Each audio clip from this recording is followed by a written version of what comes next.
As KLA is celebrating our 10th anniversary this year in 2025, we are coming into a time when it appears that there's less support for this work.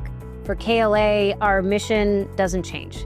We're continuing down this path, and if anything, we're doubling down on the urgency of needing to reduce our emissions by 50% by 2030, which is literally tomorrow. KLA specifically works with local governments to combat climate change in a couple of different ways. First, our climate analysis team tackles the more technical side of things, looking at where a community is creating the most greenhouse gases and what they can best do to combat those impacts. On the other side of the house, our engagement and communications team is working with the local communities and with the government leaders to reach out to people in the community who might not otherwise be interested in sustainability and see what is necessary to engage them and to get them taking action.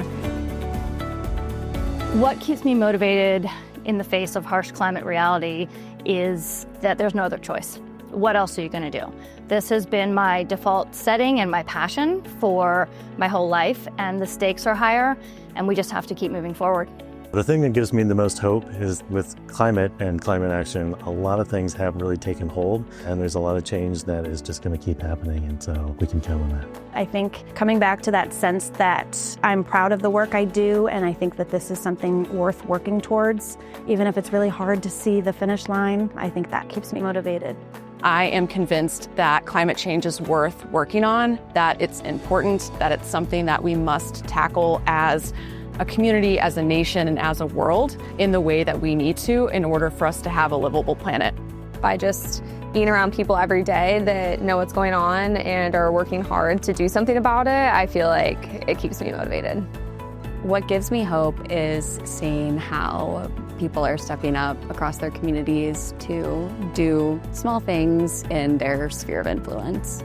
People are really starting to connect climate change to broader socio-political issues that used to be very separate. So it gives me hope that people are thinking of climate change less as the environment, and more of a people issue and a future issue. I stay motivated in the face of climate realities by just remembering that we're working with these local communities and really getting to make a tangible difference in their lives. Knowing all of this, at KLA, we're just continuing to move forward. And as always, we're evolving our services and products to align with the needs of our clients. This work needs to continue, it will continue, and KLA will be a big part of making sure we hit those 2030 reduction targets.